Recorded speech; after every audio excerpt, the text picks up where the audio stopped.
you doing out there?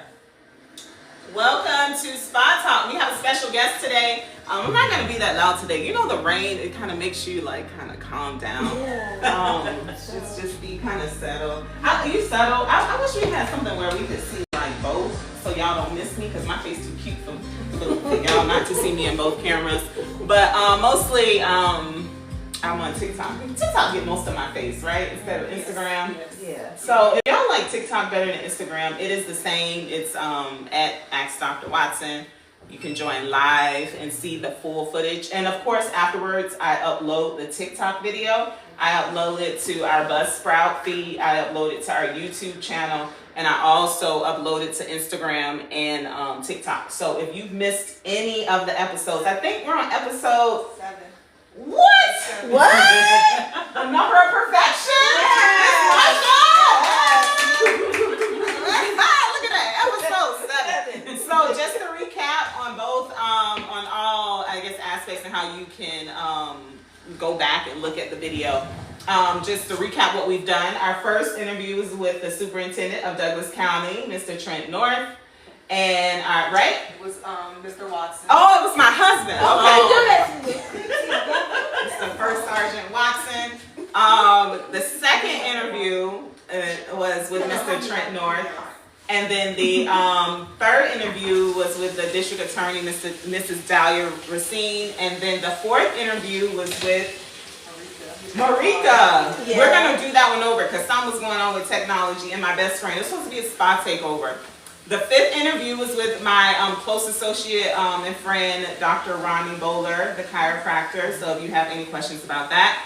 Our sixth interview was with the boss last week, our real estate agent. And then today is Miss Marsha, the city manager.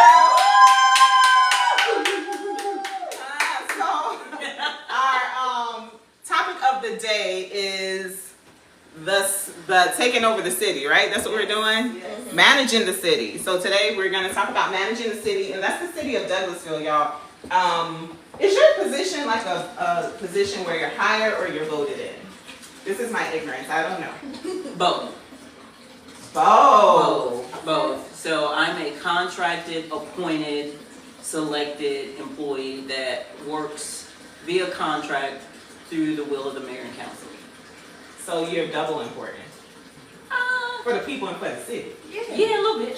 Yeah, that's awesome. A little bit. And we have 4 years left in this position, right? That's what I got. I have 4 years only because my contract has another 4 years. So it depends. So if you're a city manager somewhere else, you may not be under contract. I'm fortunate. Most city manager contracts are not as long as mine has been.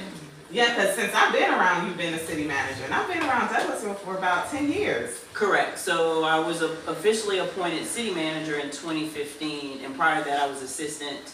And prior to that, I was the community development director. And prior to that, I was the Main Street manager. So I've been here 22 years. Oh, wow. Yeah. Okay, y'all, so we got some questions. If you live in the city of Douglasville or you just have general questions, today is the day. But first, I mean, I don't have patience, so I can drink. So y'all know I like Let it roll, baby. We always take a sip, right? Yes. Sip to God, sip to health. And the city manager's not sipping. Oh, we have to point that out. Folks know. She's not sipping. Only I'm sipping for her. So I took double the champagne for her because y'all can't report me because my only boss is Jesus. So, Hello. I mean the medical boards, but I'm pretty good. We gotta worry about that. So I'm sipping today. So we're gonna dive right into this. So my look at me, y'all. I got my executive director thought that I had like 20/20 vision. Spreading these questions small. Oh, before we start, we have Marika back, y'all. I'm glad to be back. See, the vibes are different. And what are we doing today, Marika? We're doing an express pedicure on the lovely city manager. Yes, ma'am. Just no polish today. Just good cleanup. And why are we not doing polish today, Marika? Because she wants to take a break from the polish. She can take a break. You can always take a break when it's the colder months. Yes. You're not showing your toes. It's okay to like revitalize them and get them ready for the spring and summer. That's right. Yes, but it doesn't mean miss out on your pedicures. Yeah, we know them feet are rough. Yeah, please come. No, that doesn't mean you stop coming. Please come. Yeah, you just don't have to get polished. That's all. So every winter, I was telling Miss Marsha that every winter I take a break too. She runs. I don't. I run to God. That's about it.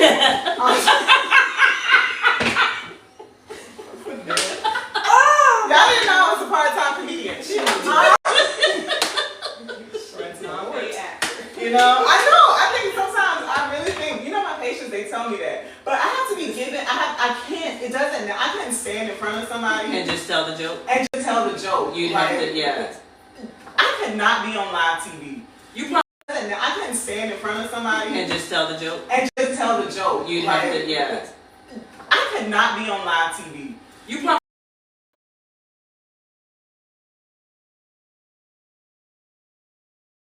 Bad the stuff in because you have comedic timing, just like that, you get it. I should try out. See, you should. I should, but like when they do like the Housewives of Atlanta and all that stuff, and what's the one, the doctors? Married to Medicine. Yeah, Married to Medicine, because I would be in trouble, y'all, because I say some things in the rooms. Yeah. Of Atlanta and all that stuff, and what's the one, the doctors? Married to Medicine. Yeah, Married to Medicine, because I would be in trouble, y'all, because I say some things in the rooms. Yeah.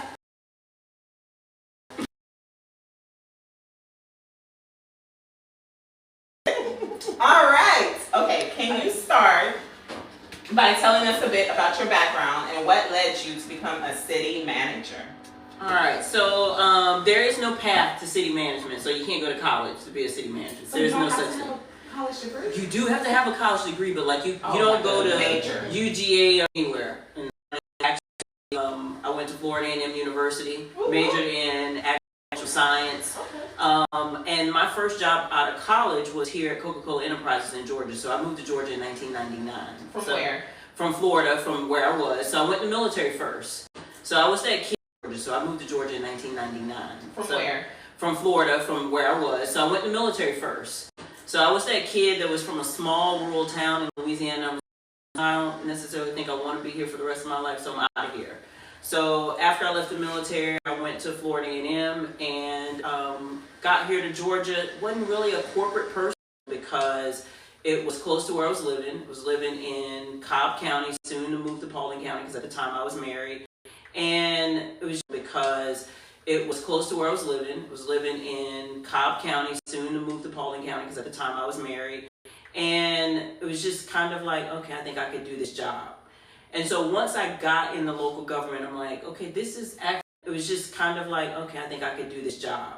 And so once I got in the local government, I'm like, okay, this is actually okay. It allowed me to be close to the people. Douglasville was reminiscent because it was smaller, so it wasn't the big city. I didn't have to fight corporate politics, even though they're different they're politics. Yes. No, because nothing can replace that. It felt familiar from, your mama and them. Everybody know everybody. It felt grocery store. I knew the person at church. It felt familiar from that standpoint. Nothing was out of reach, and it didn't feel pretentious. So that, because I'm way on the other side of pretentious. That's just not who I am. And so I was like, okay, I found a love for it. I love doing downtown development, which is getting to know the people. Some people like you who own businesses. There's a different type of person who decides to put their business in downtown versus being in a strip mall, being, in a corporate environment. It's a different person because you really want to connect with your customers. That's typically who decides to put their business in locations like this. So that appealed to me.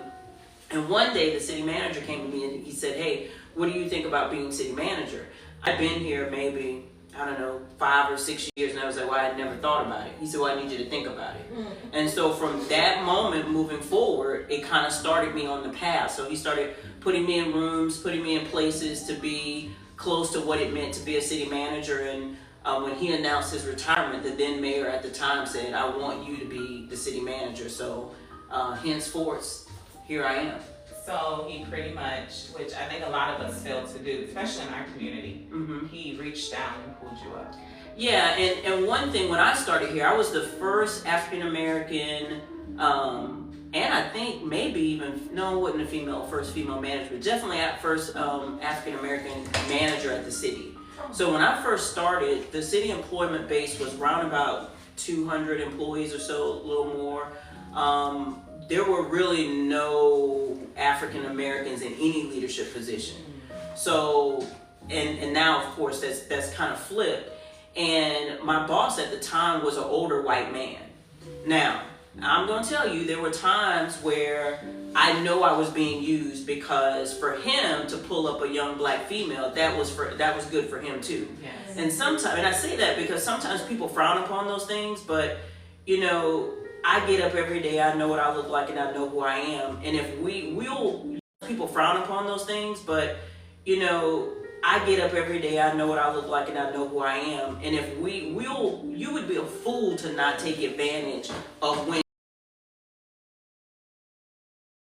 we don't use that opportunity for ourselves. And for me, I'm like, well, okay, he's going to get something out of this. Well, I'm going to get something out of this as well, even if it means that I'm not going to be here.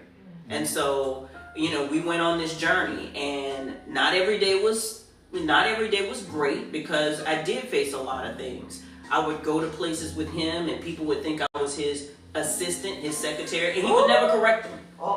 And, you know, and that kind of ticked me off a little bit, but I'm like, well, you know what? What's the benefit? I'm still in the room. But it's also up to me to let him know, hey, you're never saying anything. You're never correcting people, letting people know that I'm not just your secretary. So it took probably at least 2 to 3 years before we kind of got out of that space. But then even toward the end, there was a lot of stated competition between us, because I think he started to feel his own maturity date expiring, and now people started to look at me. But because I understood he opened the door for me, I was always gracious in a way to say, you know what, I'm never going to make this man feel as if he is not who he should be in this role, because I could have easily just stepped in front of him early, and I didn't do that, because his time was going to end anyway. And so whether or not mine was going to be here or somewhere else, you just got to respect the opportunity that's given, and always got to remember the essence of where it was, because he came to me. It wasn't the reverse. That's awesome. I know I've been put in rooms that, you know, I don't understand why I've been placed in those rooms or those roles. Even my first job, it was in Frederick, Maryland, and I think their last KKK march was in the 90s. Oh, yeah. Yeah, and I was hired as the pretty black girl. And mine was a little bit different. Like, I worked there for a year, and I made them all this money. They didn't expect me to hit my bonus. She would give me, like, it was a white lady. She was Jewish, and her partner was a Cuban lady. Two of the most racist, if you think about the backgrounds of both. But I was a pretty black girl that can pull in the black patients. And they would give me tasks because I was, I guess, smarter, or they felt like or they were punishing me. And that whole year, I couldn't understand why I gotta do this? Why I gotta run billing? Why I gotta do this? They ain't asking nobody else, right? They ain't asking nobody else. And then when my contract came up, I hit my bonus like 4 or 5 months sooner than they thought I would hit it. They would take new patients from me. I would go out and market and get new patients, and people would call and speak to me, like ask, I want to see Dr. Watson. They would take them as their new patients, but they couldn't stop God's plan, right? That's right. So they fired me. My first job, I got fired. I walked out the back door, and they didn't renew my contract. And then 3 months, I sat on my butt, and I was like, what am I gonna do next? I know everything. Thank you, racist women. And so it took me that much, you know, that long to say, okay, God, you taught me everything I needed to know. I understand the struggle, because now I have my own practice, and I walked in knowing how to open it and run it. That's right. Crazy. Yeah, it is. It is. That's right. So let's move on to the second. Got on my bifocals. What does a typical day look like for you? There is no typical day, because I'm in the business of people, right? So you never know who's gonna walk through the door. You never know who's gonna call. You never know who's gonna call. So certain things can be planned. Like, this is literally the only thing that I had today on my calendar. But I can promise you, when I go back to City Hall, there'll be stuff stacked on my desk for me to do, or somebody has some problem for me to adjust. So the thing about this career is, if you enjoy just the spontaneity of things and problem solving, this is a great space for you. But if you need things to always line up, this is a nightmare job. Because you can always plan for your day, but I promise you, I think in the 22 years I've been here, I've never had a day where my calendar looked like, oh, this is all lined up and it didn't, quote unquote, blow up. It's just how it is. Because you work for the people. So there is an expectation that you're going to be available for them. And you got to have that mindset in here. So there is no typical day. So what are the problems? This is not on, maybe it is, but I can't see. What does a city man, whatever you do, you're doing it with grace. But what is your job? Like, to me in my head, I'm like a city manager. Do they just like control everybody?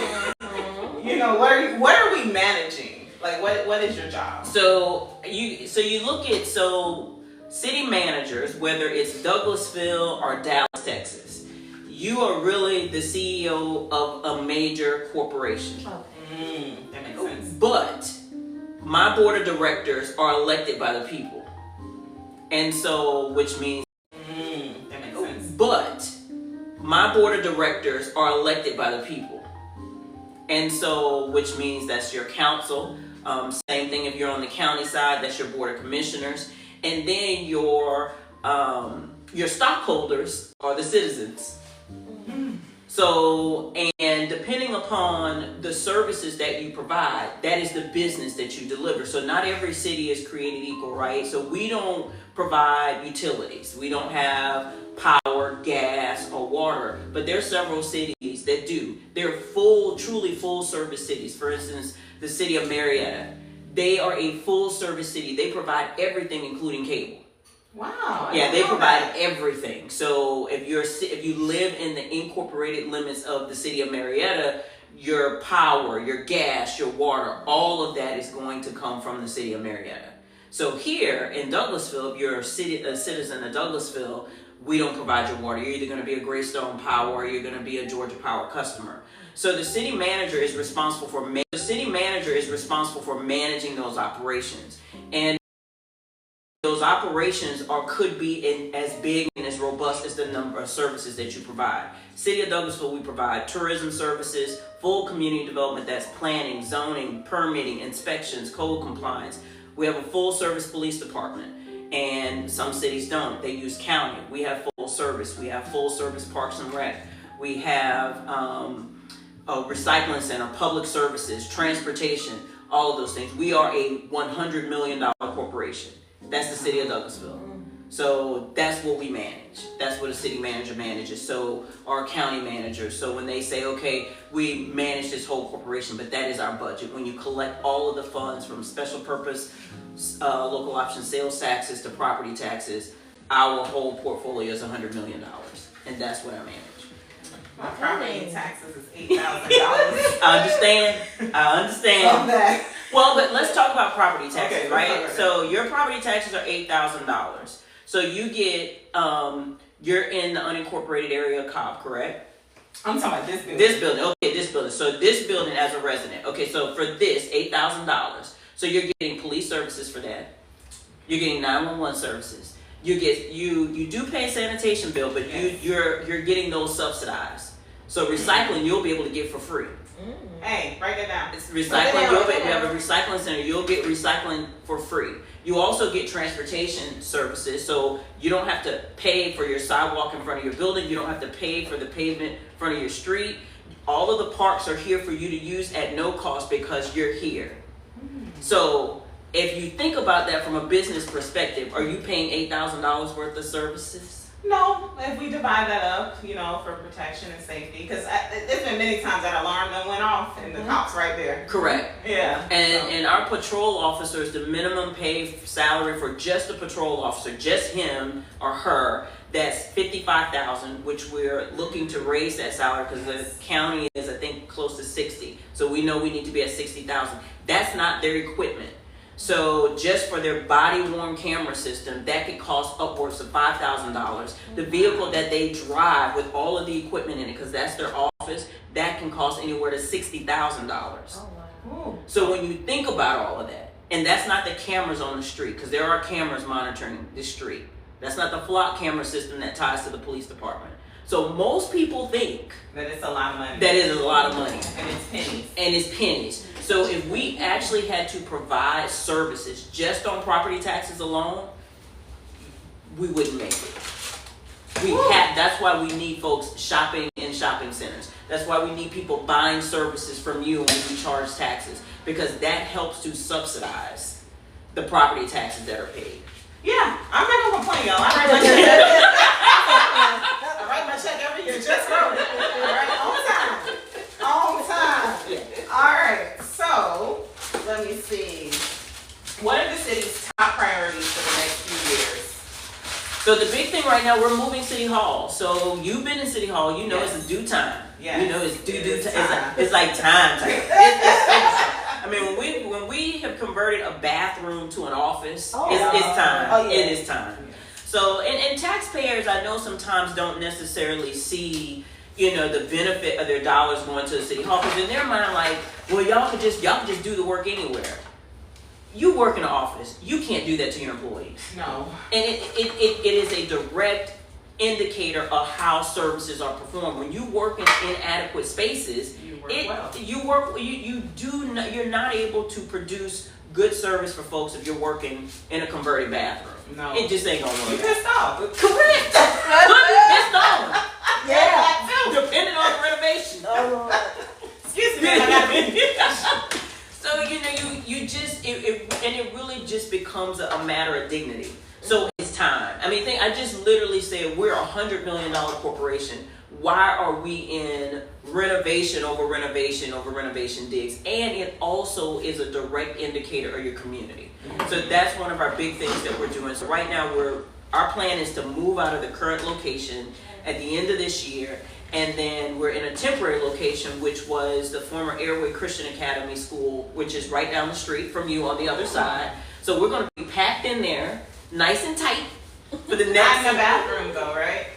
Not in the bathroom, but in classrooms. So in the former classrooms, we're converting those to offices. And so in about the next 24 months or so, we'll be in new digs. We're taking down the current City Hall. So we're going to have it in the exact same location. So that, of course, we just built our new park on the north side of town. And on the first Saturday in November, so really coming up soon, we're opening our new recycling center. So awesome. Everyone will be able to recycle at no cost. Bring your cardboards, all your great stuff to the recycling center as much as you want. And we're able to do both of those things. We're able to do the recycling center cash. In City Hall, we're going to fund via cash. So we won't have any debt service payment on any of those projects. That's awesome. And you're right, your environment, because when I was on Highway 5, were you over there, Z? Yeah, Z was over there. Yes. I mean, it was small, but I feel like when I even come and I have my big office upstairs, I feel free. Yes. Yeah. I want to stay there longer. I want to work. I want to type notes. I want to sit my car. Sometimes my husband has to call me because I get lost in the soap. He's like, "You coming home?" It's 5:05. Right, you just gonna stay in that office. I would have made it so nice. I'm like, yeah. That permit tech doesn't want to serve you if she got to go back to her office that was a bathroom, or she got to work tight next to her. It just really does matter. So, and it's just, for a resident, for a business owner in this community, you want to be proud of where you do business. So when your customers come by, they're like, "Ooh, that's your City Hall. Yeah. That's where y'all." Hood rich. Yes, I say it. You don't say it. You're the city manager. Yeah, it's hood rich, y'all. Yeah, it's just Yeah. So, all right. Moving on. Okay. Let's see. What do you love most about serving this community? It's like this. It's meeting people, right? I think that when you are a true public servant, it really becomes about the people. I like seeing people make their dreams come true. I remember that first lunch you and I had. Where were we at? Charlie's. Girl, it was somewhere like that. No, it was the Cajun Louisiana. Oh, was that gumbos? Yeah, because I had the gumbo, and I was like, never mind. It was a gumbo. Yeah, and you were telling me about your dreams. Yes. You were telling me about your dreams. And so for me to be able to look at your maturation and where you've gone, that is, to me, I'm like, dang, that is huge to watch people make their dreams come true, whether that's business, whether that's home ownership, or whatever it is. And I get to see that every day. I literally get to see people invest in a space, and then you're returning something back to the people. So it's actually watching the community grow. That's the best thing about my job. You know, I don't even know why you met with me. Like, I was broke. I don't know why. Let me tell y'all, I was like, I understand that. Like, I was broke. I don't know why. Let me tell y'all, I was like, I understand that. I was like, dog. I was like, oh, and you never know how, like, relationships, like, because I stepped out and I was just so like wet behind the ears, and I was like, oh my God, I'm having lunch with the city manager. Like, I was so excited, but I couldn't show you that because I had to be cool, right? I had to be cool, y'all. I had to be cool. But it's like just the relationship. We sit down. It's beautiful how this has formed. Like I'm 40 now. I probably was 30, 31, 32. Yeah, so I just want to thank you for that. I was like, I want to be just like her.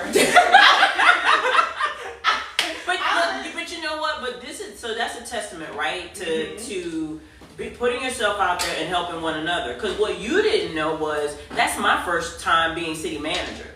So you know that was my first year. Even though I had at that point I would have had 10 years in, 10, 12 years in.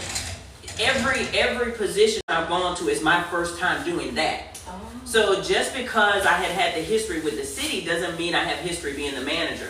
And one thing people don't realize is being the manager is a lonely position because it's just you. Yeah. The buck stops with you. Everybody looking at you. You're the one that's supposed to have all the answers. And I'm like, I don't even know if I have one answer. But I do know what has always held me to be true. Is if I reach out to help people, that comes back to me tenfold. So meeting with you and watching you and helping you helps me to understand what is needed for this community. Because all I know is I'm meeting with someone who wants to do business in that community. And people don't realize that's a privilege. Yes. Because you didn't have to choose here. Regardless of what was going on with you personally. You could have chose anywhere. But you chose here. And you have to, and if you're in this seat, you have to honor that, because had that meeting not gone well between us, you would have went somewhere else, because your dream still was going to be your dream. So I should honor your choice to be here by, at the minimum, trying to guide you and helping you along your way. And you did. You and Uncle Sam. I love me some Uncle Sam, y'all. Councilman Sam. Yeah, I know. Yeah, I call him Uncle Sam. Y'all call him Councilman Sam Davis. He took me under his wings, and I had to reach out to him. He DJ'd for me. He actually, I think he introduced us. He walked up to me. He was like, "You gotta go to lunch." Yes. He gave me an option. He checked the button. Yes. He was like, "You gotta go to lunch. Yeah. You go to lunch. Call her right now. Book it." Mr. Trent North, Dr. Trent North. You know that you guys, like, as a community, that's what I love, and I will never leave Douglasville. Like, I live way out in Cobb, and I'm not even, I think that initially, the reason I was here because my ex-business partner, he had a non-compete, and we had to be a certain amount of miles away from my home, because I live off of Dallas and Mars Hill. That's on a bad school day, that's a 42-minute drive over here. And so when I had the opportunity to, like, our partnership, I could have packed up. But it's people like you and, Dr. North, what you doing today? Calling me, and I'm bringing somebody by. Or, Uncle Sam, a.k.a. Councilman Sam Davis, just wrapping me under his wings. Yeah, absolutely. Douglasville is truly a community, and I will never, ever, ever leave. I may retire and give, run the practice and let somebody under me, but no. Yeah, it is family. It is, and it's that thing that I felt is the reason why I've stayed so long. Yes. Yeah. Even from the mayor, I was like, I got to meet the mayor. I felt important. Yeah, you know me. And then, I am important. You are. I'm a child of God. I'm a child of Most High. I'm above and not important. All right. Okay. So, do we have any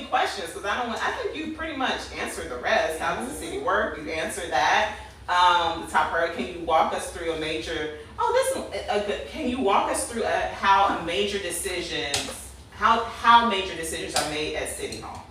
So in this administration, I have to say that because this is my third mayor I worked for. Okay. So not every mayor is the same.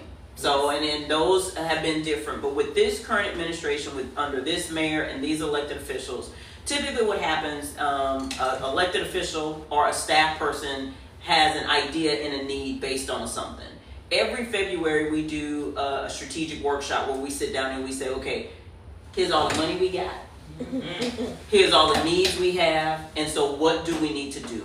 So City Hall, I'll use that as an example since we're moving forward. We knew we needed a City Hall. We knew that. We talked about it probably 5 years ago. So how do we get prepared to have it? So we had that need, but the elected officials at the time were committed to doing Jesse Davis Park, which is through a general obligation bond, which means the citizens decided to tax themselves at the ballot box. And so the elected officials felt like we didn't want to put the citizens through another either general obligation bond or levy any other debt. We said, no, we don't want to do that. So then I'm challenged as the staff person to say, okay, how are we going to pay for it? We got this amount of money. It's just like at your house. We don't generate, people think we are almost a business where we can go and generate new revenue. No, it doesn't work that way. We literally only have property taxes and sales taxes. That's it. That's all we got.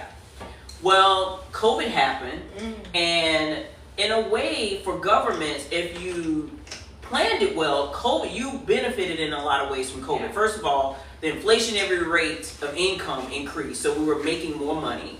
Our investments were making more money. Governments cannot invest in the stock market like people can, but we can invest in other types of securities that allow us to make interest income. So our interest income was increasing at alarming rates, which was good. And then we were able to take advantage of the American Rescue Plan Act funding. And that's how we were able to pay for the recycling center cash. So we were able to set aside some of that money, and then we were able to make more money from the SPLOS program because of that interest and because of how much money that was earning. So essentially in the course of 5 years, we've saved the $30 million that we've needed to cover City Hall.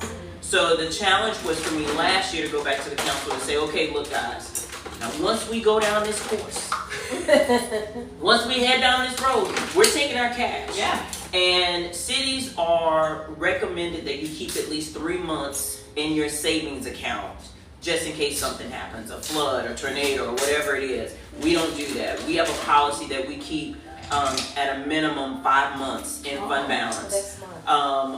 Or if it's over that, I have to go to the council to tell them what to do with it. Well, that $30 million is above and beyond that 5 months. So I went to them and said, look, this is what we got and this is what we can do. And so I said, but if we go down this road, we're almost at a year of fund balance. It's going to take us some time to build that back up if you want that much. Because remember, we had the headwinds of COVID and those inflationary rates. We won't get that again. That's a once in a lifetime probably windfall. You'll never get that again. So are you willing to take that risk? And that group of elected officials last year said, yes, we want to do it. We want to be in a place and in a home that represents really Douglasville. We want to do that. So they made that decision, and then the ball started rolling to get the architects on board. We're going through a process called construction manager at risk. What that means is that once we bid it out, we're going to get a guaranteed maximum price, and we're all held to that price unless they decide to do something different, if they want to do some change orders. But we're not going to do that because we just got that $30 million. Yes. So, and we start moving toward, now I got to start doing mobilization. Where are we going to go if we're going to stay in our same spot? Because we looked at going elsewhere, but it was cheaper really, so we didn't have to buy land. Land is expensive. It is. Around here. Yes. So it just so happened the Christian school was deciding to leave and wanted someone to buy the space, and they called us first. Wow. And so we were like, okay, we'll buy it. Now, how that also works is, so what are we going to do? People ask all the time, what are you going to do with that space when you leave? Well, the advantage is that space sits right adjacent to our parks maintenance facility. When you combine that acreage, that's 5 acres. Oh. That's right across from the town green that we just developed, and we're building, or we partner with a developer to build multifamily housing and restaurants and retail right behind the town green. So that starts next year. So when that comes up, that land, the 2 years, the timing will be right available for somebody to develop it. So the timing just kind of, that's another thing with the city manager. You got to really understand timing and how to move things. So we put ourselves in a very good position. So that's kind of how those decisions are made. That is awesome. That is awesome. Yeah. Yeah, Douglasville has really grown since I moved. I remember when I first moved, I was like, I would never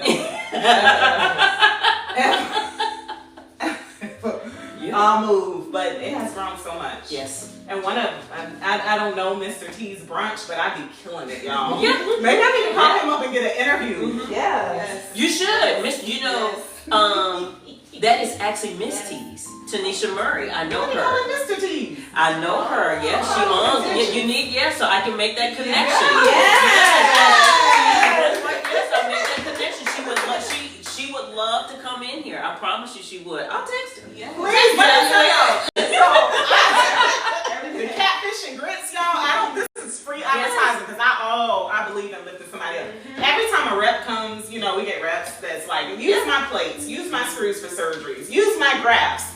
I'm like, can you buy me Mr. T's? Yes. What's Mr. or Mrs.? Oh, it's Mrs. No, it's Mr. T. Yes. She Tanisha Murray. Yes, she owns it. Yes. Yeah. It's like Victoria's Secret. Okay. What's the secret? I think it's owned by a man. Yeah. I heard that's the secret. Yeah. I don't know. Okay. But that's awesome. Yeah, because she owns also the one in Cumberland Mall. Never been The there. one, she owns that one. So this is my shout out to Tanisha Murray. So this is full circle kind of story.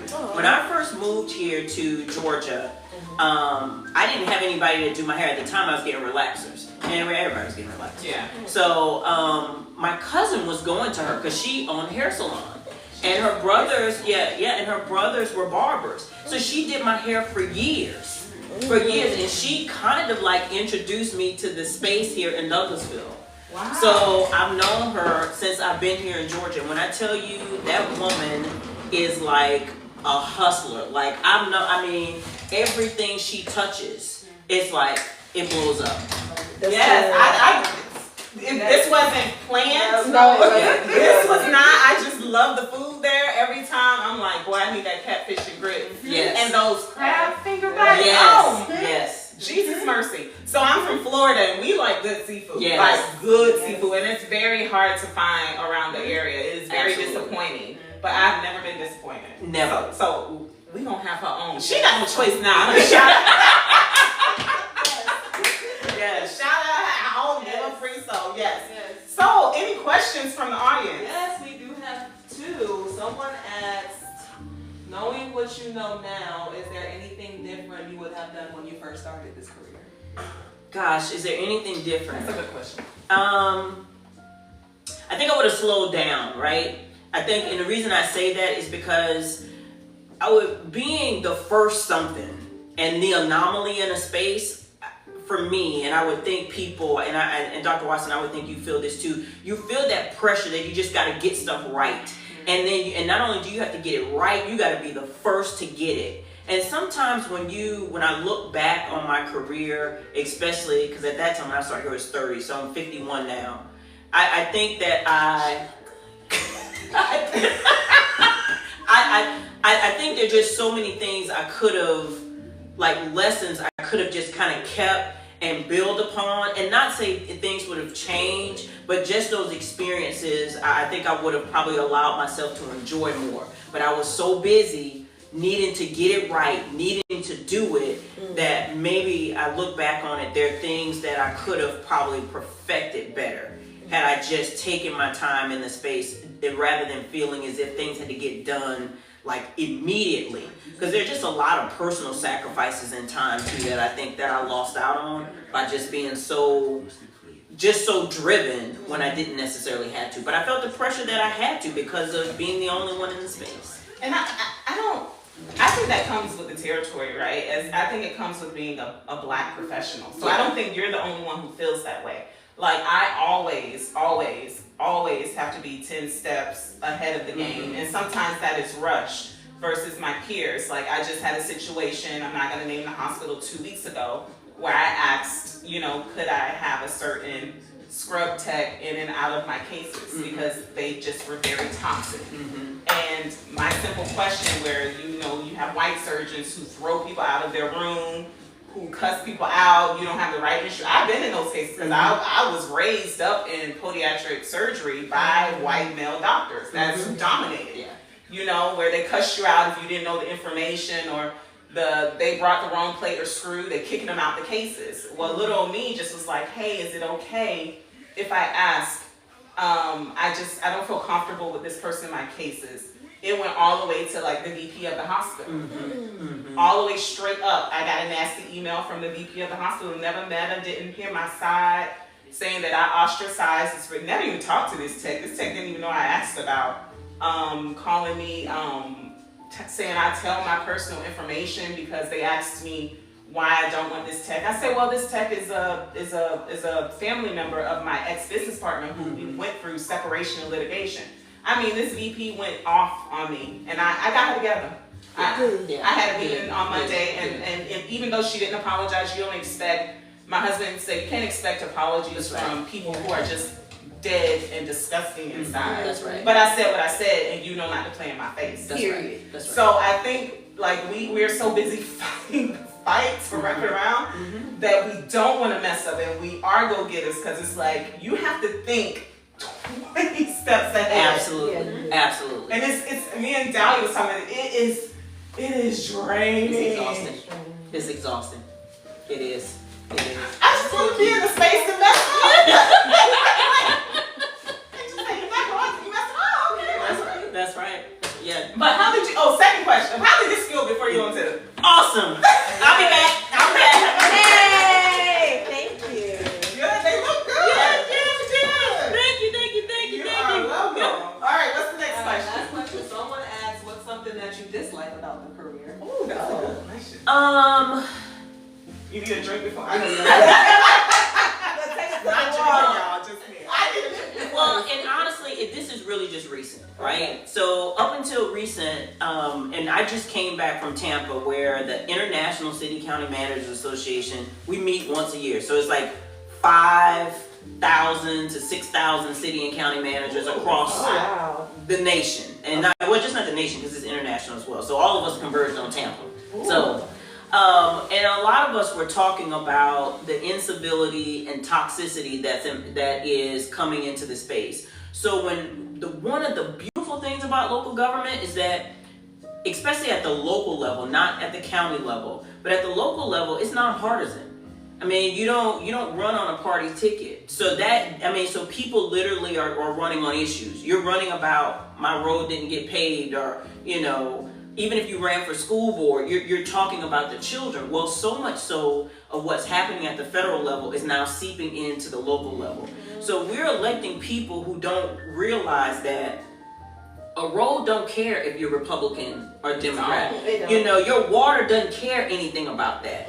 So they're coming into office not necessarily understanding what we do. So we're spending a lot of time training and educating people who have gotten elected, not who are trying to get elected, but who are sitting behind the dais making decisions on behalf of you all that affect your property taxes, that affect your quality of life day to day, and they're focused on what is happening nationally and what side of the aisle they sit on. That to me is really going to push a lot of good people out of this profession, and we already struggle with getting young people in this profession because they don't know about it, they don't understand it. But why would someone get into this profession and be vilified? The average life cycle of a city manager is 2 years. I am an anomaly, not just because of my race, but just because of the life cycle. Because council members and elected officials, county commissioners get in those seats, and when you don't, because this is a job, you have to tell people no without the ability to tell them no. That's an art. And folks don't like getting told no, especially when they've been elected by the people. And they've been told by the people that they're the person. And here comes this lonely staff person saying, No ma'am, no sir, you can't do that. No ma'am, no sir, that's illegal. No ma'am, no sir, you'll go to jail for that. No, they believe they are who they are. And when you start adding on the politics of it all, like or love the current president, can you imagine those staff people who have to tell that person that he cannot do something? And even whether it's him or any of the other previous presidents, can you imagine having to tell the president? He don't listen, but yeah. And your job is on the line. Yeah, Your job is on the line. And you can actually go to jail based on that decision. So whether that's him or any of his predecessors, can you imagine having to tell them, no ma'am, no sir, you cannot do that? And that is the difficulty about this job, is that we have created truly, I know this whole thing, No Kings movement, we have created kings and queens and celebrities that really are responsible for our day-to-day lives, and we don't even realize It's scary. It is. It is very scary. That is the thing I would say that I think is going to push many of us out of it, because we always had some of that, but it was managed. Now it's the majority of what we deal with oftentimes. Yeah, because they're empowered. Absolutely. Absolutely. And the more information that's put out there that we have access to, I hate to say this, but I'm just going to say it, the dumber we are. Yes. I mean, I sit back and I look at some of the comments. People don't know whether they live in the city or the county. Some people think the mayor is Andre Dickens. I used to think when I was in the military, people didn't understand it's not the state of New Orleans, it's the state of Louisiana. Like, did y'all not, did you not have U.S. history when you were dynasty? People, I'm telling you. You mean like Puerto Rico has a president? There you go. People do not know, y'all. And so I sit back and I'm like, wow. There are people who don't know there is a school board. What? There are people who think that we, the city, make the decisions for your children in the school system. So when you have ignorance, when you add in who we're electing and their ignorance, and then you're adding in people who come in feeling as if they're empowered and they have control, we're in trouble. Yeah. We really are. And so I think as much as this is a good thing for you to have all these, you should get the mayor on. I should. I don't have her number. She keeps telling me she coming for a pedicure. Y'all. Okay, I'm gonna put you on her. No, Send me a date that you need, and I'm gonna just put it on there. We're just put it on there. We're gonna get it in. Yeah. But doing things like this, getting the community connected to its government, because this is your government. Yeah. This is yours. I am your employee, and that really is. People have to get back to fundamentals and having just the ability to discern, to have critical thinking. A lot of folks don't have that. They don't teach it. They don't teach it. Like, and then this is my own child comes to me yesterday and she's like, "Can you come get me early from school?" For what? Yeah. For what? You bumped your head? Like, what What's happened? happening? I got a project I gotta finish. Anyway. But that's how they think. I get it. That's how they think. I had surgery. I done stubbed my toe and took my child to the hospital. No, you just mama. You just mama. Before I knew it, I cursed y'all. I said, you were on your phone last night with your friends. You could have conquered and mastered that. Exactly. I get it. I'm like, the other day I tried to sign up for honors biology. She said, "Really, mommy?" Yes. I'm telling you, I have one called my 13-year-old mom. Can you bring my water bottle? What? I'm like, wait a minute. Ooh, I need a drink on that. You call my job. You call my job. Me on my job to bring you a water bottle. Like you ain't managing the whole city. I said, boy, get off my phone. Get off my phone. I'm like, you are calling me for a water bottle, but that's what they think. Entitlement. Entitlement. Even it may be a different world, and we're gonna wrap it because I know y'all like she ran. Oh, it's on 20. It may be a different world, but even in medicine, people come in. They're entitled. What you mean? I got a $30 copay?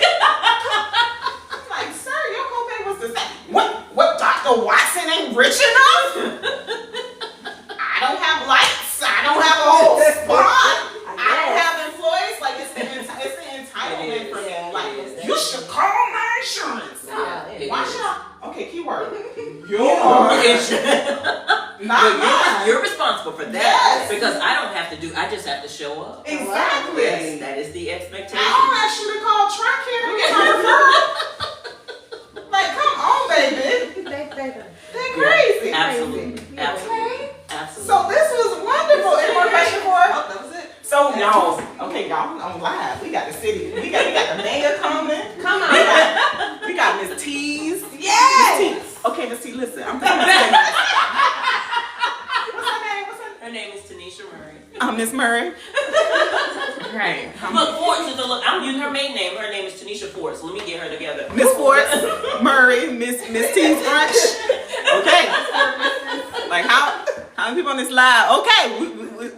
Okay. So when you come, all right, bring me some catfish and grits. Okay. All right. Oh, them crab fingers. Yes. Yes. Oh, and y'all know what y'all been doing lately? You know what this T's been doing? I need to call her and talk about it. Y'all been forgetting my biscuit.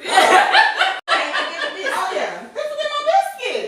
That biscuit is so good. All right. So thank you. Nothing else, right? Nope, that's it. Thank you so much for tuning in. We had a good time. Yes. Thank you, Miss Marsha. City manager. Y'all would think I am so important. When I tell you the love has just been, it's perfect. Yeah. Okay. And she gonna make an appointment in the spa, y'all. Y'all need to make an appointment. I will. Okay. The spa is nice. Okay. Yes, it is. You're the only person, so make your appointment. People who just joined, you missed it. I mean, it's been advertising. It's been advertising since last week. Come on. Oh, somebody, hold up. Somebody said invite LaQuelle. Maybe she got a question. What's she want to do? 1 second. Let's see if she joined. This is my best LaQuelle. Maybe she got a question. What's she want to do? 1 second. Let's see if she joined. This is my best invite. Let's see. Let's see if she have a question. Okay. Decent boy. Nah. Decline. Let's decline that. Let's invite. Okay, maybe it's too late. I don't know what she is. But anyways, thank you for joining in. Next week we have, who do we have next week? Do we know yet? We do. It's on my phone. We do. Is it the podiatrist? Let's see who we have next week. I think we have a podiatrist next week. So y'all join in. I'm gonna check my schedule, but it will go out around Saturday morning. So join in. It's me and a colleague of mine talking about podiatric medical care. He's in Atlanta. Okay. So don't forget to join in. Oh, you stopped the live? And we thank you for joining in today. We love you. Remember, treat people nice. Love God. Love yourself. Give back to your community. Peace. Peace. Very nice.